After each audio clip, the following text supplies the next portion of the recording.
The Sumo Magazine runs a monthly feature entitled The Full Top Knot Awaits, where a journalist profiles a third division wrestler they believe will soon be entitled to the more ornate top knot reserved for the second division and above. I'd like to look at their last two such columns as they feature wrestlers who started out with much fanfare, but whose prominence has faded since. February saw the spotlight cast on the first non-Japanese high school yokozuna, Amaru Tubjin Amarsana, otherwise known as Roga of Futagoyama stable. You may remember him as the guy initially banned from training by his coach due to breaking a curfew, but who stormed to the 6th and 5th division titles once actually allowed to fight.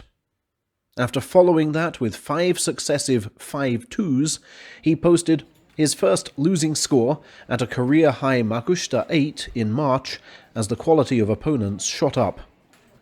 He's not winning big because he often lets the opponent attack him, says Coach Futagoyama. He's just got to stand that little bit bigger.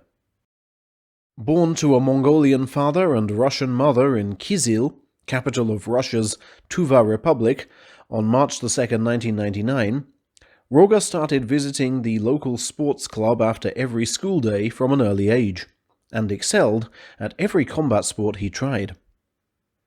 I'd start training for wrestling or judo tournaments about a month before, and usually claim the title, he recalls. And my childhood goal was to become an Olympic wrestler before settling down with a career in the police. He was also impelled to excel academically, given that his mother was not only his class teacher, but also head teacher.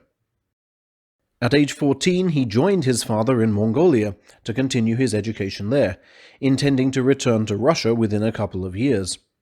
However, when being driven home from wrestling practice one day, he noticed a billboard for an upcoming sumo tournament in Japan, hosted by a national hero, the 2014 Hakuho Cup. Having had no prior interest in Japanese sumo, curiosity alone drove him to join, but once there, his wrestling skills took him all the way to the top 3 in his age group. Another sparkling performance the following year, in 2015, saw him scouted by Tokiyoshi Ishiura, coach of Tottori's Johoku High School, under whose banners he became high school yokozuna, defeating the future Oshoryu in the national final. It was no easy ride for him, though. Russian was his mother tongue, his Mongolian was little better than his Japanese at first, which meant he had trouble communicating even with Mongolian exchange students. But he was used to hard study, and within 6 months could understand and respond to every instruction in the training area. After gaining 30 kilos, most of it muscle, Champion Roga became confident enough to test himself at professional level. It's really tough in Upper Makushita. If he breaks through it in 1 year, that's really something, says Coach Futagoyama. Roga, for his part, is quietly confident. I'll catch my high school rivals Oshoryu and Kotoshoho up, he vows.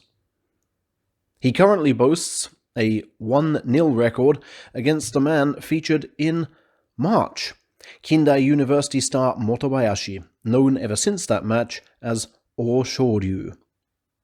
Taking advantage of new rules allowing him to debut professionally after his 23rd birthday, Motobayashi started even more impressively than Roga, winning Divisions 6, 5, and 4 last year, before finally losing his 25th match in Division 3 to Koto Daigo this January.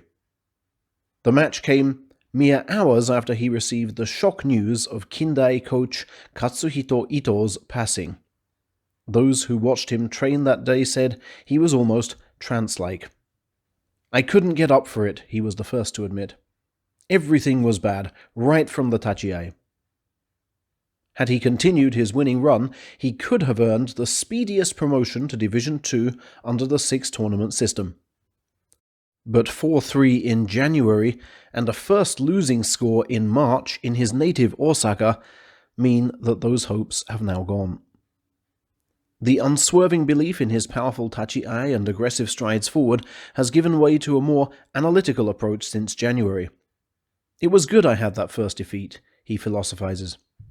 I learned I still have weaknesses and actually need to build up strength. Quite what more he could have done to build up strength until now remains unclear. A devotee of Takanohana in childhood, he took up both sumo and judo at the age of 9, training a combined 5 days a week with tournaments on Sundays. His parents hoped he might carry on with judo, but he felt sumo was more suited to his physique. He therefore joined a Kindai-affiliated high school. Originally a thruster, a detached retina in his second year of uni made him convert to the belt, his all-round ability delivering him 9 singles titles. However, just when he was all set for company life, he lost his final match at university level in the All Japan Amateurs, and was loath to end on a low. Only professional success could provide the road to redemption, he thought. Having first met Koto Oshu in elementary school and had him as a guest coach at Kindai, Naruto Stable was his only likely destination. I can't survive on belt sumo alone at this level, where the opponents are so big, he reasons, and I want to remaster push sumo at Naruto. He aims to be at salaried level in 2021 and instigating an eagerly awaited rematch with a man with whom he fought 4 times at high school level and shared the honors, 2 apiece, current Ozeki Takakeisho.